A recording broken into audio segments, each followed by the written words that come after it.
Aloha friends, and welcome to my channel Tasty Healthy. Today we are making a red pepper pasta.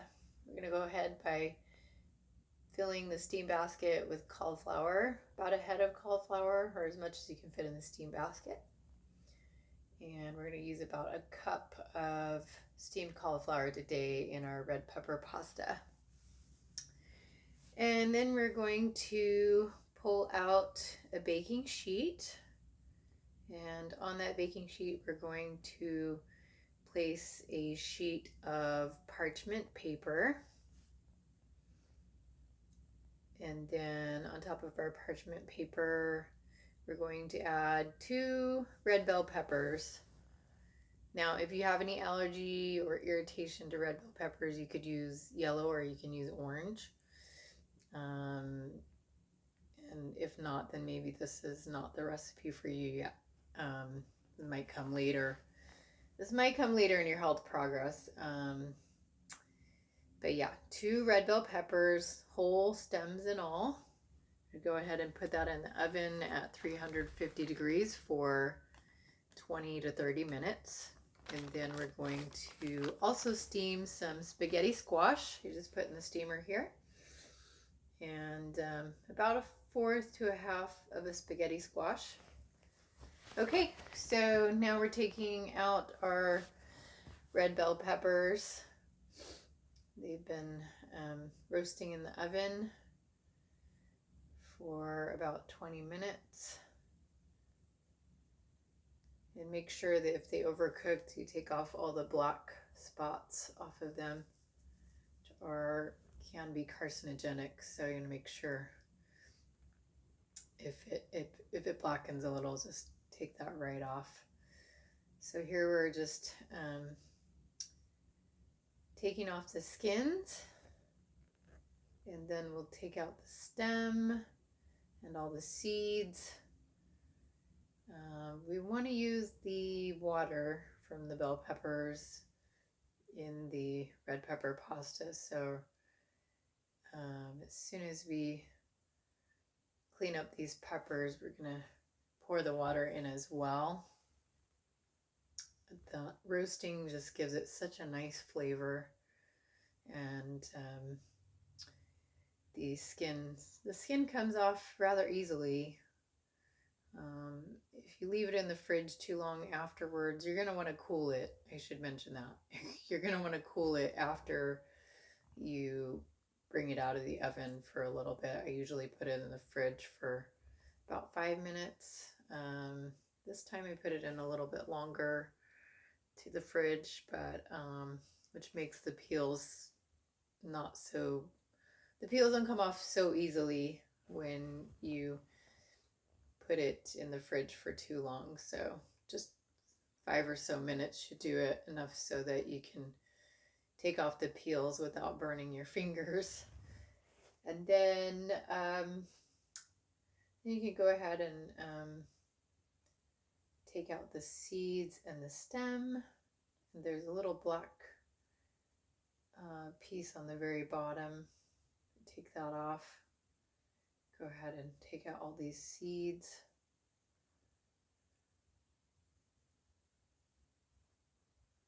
Usually the easiest way is just to run it under the faucet really quick, but I'm just going to pick them off here. I want to get as much of this red bell pepper flavor into the red pepper pasta as possible.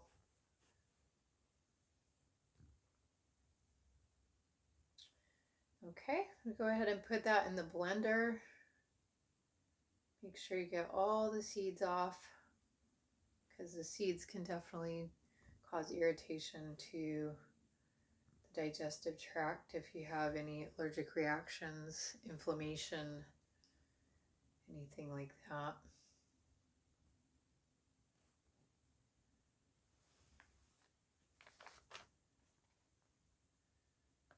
And as always, you want to use the freshest of ingredients. As soon as you bring it home from the grocery store, same day. Make it that same day if you can, and freeze the rest, or the next day, freeze the rest. And you always want to make sure that you freeze it before the 4th day for sure, because then it goes rotten too quickly, and it breaks down.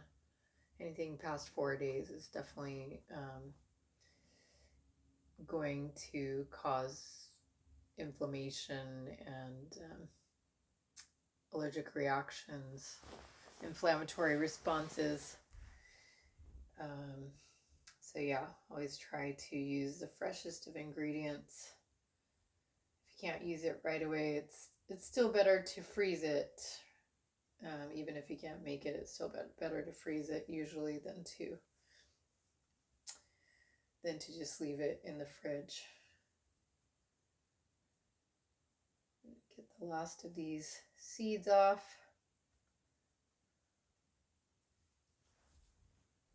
And all the peels. I think since I put it in the fridge a little bit longer than I usually do, it kind of stuck a little bit. But the peel comes off really easily normally. You just put it in the fridge for 5 minutes. And just taking out these few last seeds out of the water that came off the peppers. And then we're going to pour this pepper water into the blender as well. It's a very nice, nutritious water that came off the red bell peppers. Go ahead and pour that right into the blender.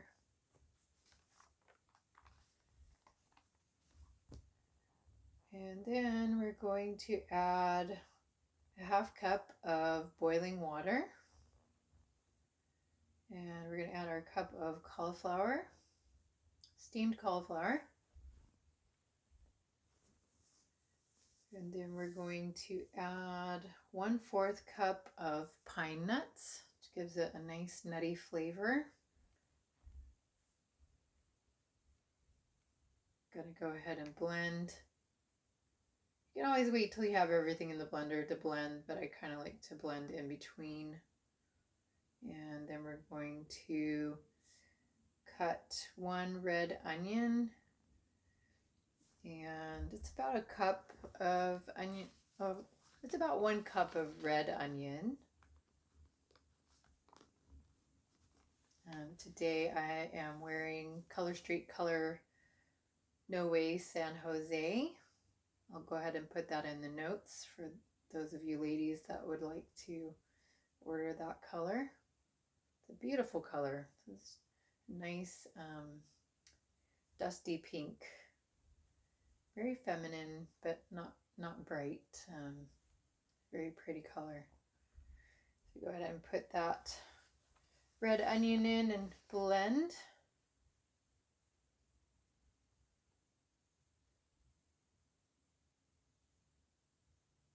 There we go. I just have a few ingredients left. And if you're having any kind of allergens, you're going to want to be careful with these last few ingredients. The salt is fine. Add a pinch of salt, and then a 1/2 teaspoon of sweet paprika. Sweet paprika is different than regular paprika, so make sure you get the sweet kind. It's a little bit nicer on the tummy. And then 1/2 teaspoon of lemon juice. And go ahead and blend. And then we're bringing out our steamed spaghetti squash. Love spaghetti squash. It's just amazing. It really is like a pasta, but you're not getting the same amount of carbs from pasta. And I just have had way too much pasta over my lifetime. So now that I'm older, it's just not as nice on my tummy. So spaghetti squash is a great alternative, very nutritious, and it really does feel like you're eating a pasta. Probably more like an angel hair pasta, but I love angel hair, so perfect. Usually get a paper towel or a towel, and or you can use a hot pad, something to hold the hot spaghetti squash. And just kind of take a fork and scrape it out of the shell.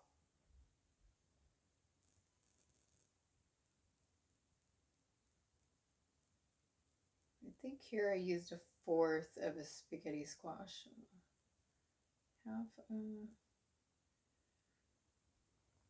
Maybe it's more like a half. I think it is more like a half. Go ahead and make sure you get all the seeds out first, and then scrape out a little bit more.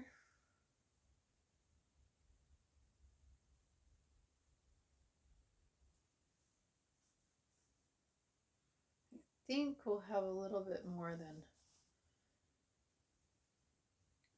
we need for one bowl, so I might put some of this back in here. Just go ahead and take the fork and break it up a little bit. Sometimes it does stick together a little bit. You could add a few drops of coconut oil or olive oil to help it kind of to loosen up.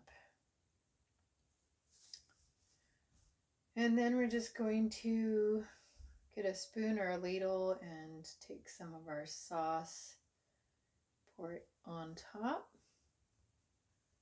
Of course, always remember to season your dishes with a little bit more salt. Himalayan salt, sea salt. You can use kosher sea salt is good. Any of those salts are great. Iodized is not as good, but of course you definitely need some iodine in your body. So whether it's you know, from some source of seaweed or iodine, you definitely need some iodine in your diet. And it's perfectly fine if you're taking potassium or potassium iodide, iodized salts. It's perfectly fine, but for the most part, you want to be using sea salt and Himalayan salt, and occasionally iodized salt. I like my pasta to be swimming in sauce, so I put a lot of sauce in, but go ahead and put as much or as little sauce as you like. And if you've been enjoying the channel so far, make sure that you click the like button down below and hit the subscribe button. Make sure you hit that subscribe button and hit the join button. I believe the join button now is the notifications bell. You might still have the notifications bell. Okay, we're just going to garnish it with a bit of basil. And there you go. Tasty red pepper pasta. So, mahalo nui. Thank you so much for joining us. And aloha, friends.